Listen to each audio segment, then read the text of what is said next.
তো আমি সিআইএসএফ এর ট্রেনিং সেন্টারের জন্য কি কি ট্রেনিং কিট আমি নিয়ে যাচ্ছি, ব্যাগ প্যাকিং এ ফুল ভিডিও আপনাদেরকে দেখাবো আমি কি কি নিয়ে যাচ্ছি সেগুলো। তো এই হলো আমার ট্রেনিং কিট সিআইএসএফ ট্রেনিং সেন্টারে যেগুলো আমি নিয়ে যাব। তো এর মধ্যে আর কি প্রায় 95 থেকে 99% মাল আছে, যেগুলো হয়তো দু একটা জিনিস কিছু নাই, যেরকম ডকুমেন্টগুলো হয়তো নাই এর মধ্যে, এবং দু একটা জিনিস কিছু নাই। তো সবার প্রথমে আমি আপনাকে দেখাতে চাই কি সাফারির ট্রলি ব্যাগ, যেটা আমি মানে সব থেকে বড় সাইজে নিয়েছি, 28 ইঞ্চি। এটা প্রচুর বড়, হয়তো ক্যামেরার মধ্যে বোঝা যাচ্ছে না। তারপর এই ব্যাগটা আমি যেভাবে বাগিয়েছি, মানে এমন জায়গা থেকে নিয়েছি, মানে এই ব্যাগ সহজে পাওয়া যায় না কোথাও। এই ব্যাগটা হচ্ছে ক্যাম্পিং ব্যাগ, যেটা মানে ট্রেনিংয়েই অবস্থাতেই দেয়, কিন্তু আমি আগে থেকে কিছু জায়গা থেকে বাগিয়ে নিলাম। ব্যাগটার খাসিয়াত হচ্ছে কি, এই সামনে যে এটা দেখা যাচ্ছে, এর মধ্যে এটা একটা আলাদা ব্যাগ, যেখানে আমি ডকুমেন্টগুলো রাখতে পারি। এটা আবার খোলা যায়, এর মধ্যে বেল্ট বাগেরা সবই আছে। তারপর আমি দেখাতে চাই কি, এখানে আমি চাদর নিয়েছি দুটো, এবং একটা মানে কম্বল টাইপের নিয়েছি চাদর, আমি যেন বেডে আগলা বাদলি করে বিছাতে পারি। এবং যেটা মেন জিনিস ট্রেনিংয়ে, সেটা হচ্ছে সেভিংস কিট, যেটা আমি মানে নিয়েছি। আর একটা স্টিমার নিয়েছি, যেটা আমার সেভিং ডেলি করতে হবে। এবং আমি বেশি জামা প্যান্ট কিছু নিয়েছি না, এই গেঞ্জিটা এবং এই প্যান্ট আমি পরে যাব। এই জামাটা নিয়েছি, আর একটা প্যান্ট নেবো, আর এই বেল্টটা নিয়েছি। এবং এখানে পাঞ্জাবি পায়জামা নিয়েছি। এখানে আমি নামাজ পড়ার জন্য বা নামাজ পাঠে, এবং আহ, টুপি নিয়েছি। এখানে আমি হাফ হাতা গেঞ্জি নিয়েছি, যেগুলো আমাদের খুব দরকার, 4-5টা নিয়েছি, এবং আমার ঘরেও কটা আছে। এখানেও আমি 4টের মতো গেঞ্জি নিয়েছি, এবং আমি ঘরে যেগুলো পরি সেগুলোও নিয়ে যাবো।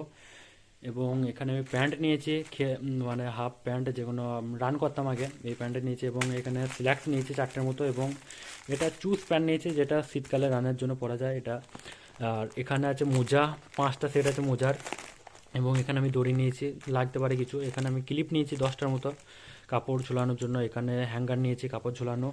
এখানে বিছানার চাদরই আছে হয়তো, না ওয়ার কি জানে, এখানে বালিশের ওয়ার বাগেরা আছে।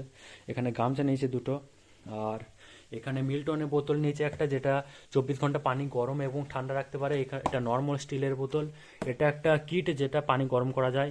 আর এখানে ইচিং পাউডার আছে, ভলিনি আছে, স্প্রে, যেগুলো যন্ত্রণা বা কিছু হতে পারে, ওখানে বলা যায় না কি হবে না হবে।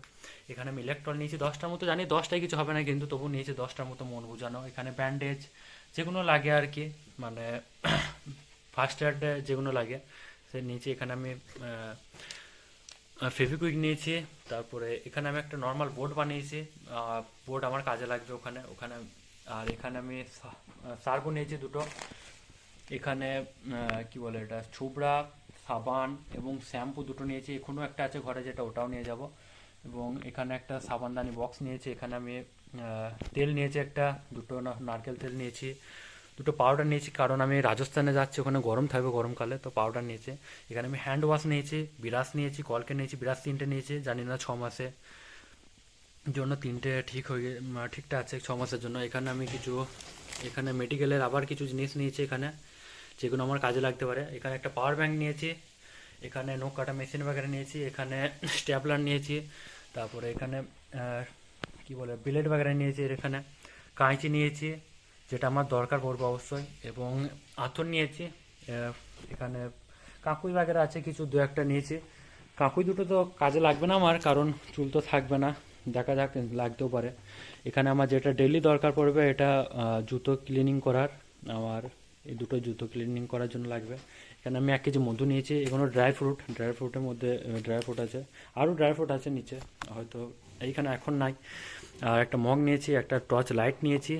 বাসনের মধ্যে একটা বাসন, আর কাটিং বাসনটা আমি এই জন্য নিয়ে নিই, কেন কাটিং বাসনটা 10 থেকে 15 দিনের মধ্যে ওরা দিয়ে দেবে। সেই জন্য আমি একটা নর্মাল বাসন নিয়েছি, একটা জগ নিয়েছি, একটা বাটি, একটা চামচ। তারপর এখানে আমি একটা খাতা খাতা নিয়েছি, একটা ডায়েরি নিয়েছি, 3টে লাল কালো ব্লু প্যান্টে নিয়েছি। আর এটা আমি এক ক্যালেন্ডার নিয়েছি ছোটো, ওইটা আমার দরকার পড়বে, যাতে আমি ভুলে না যায় যে আমার দিনগুলো কীভাবে কাটছে। আর কথা বলতে বলতেই এই এটিএম কার্ডটা আমার চলে এলো, জানি না চেকবুকটা কবে আসবে।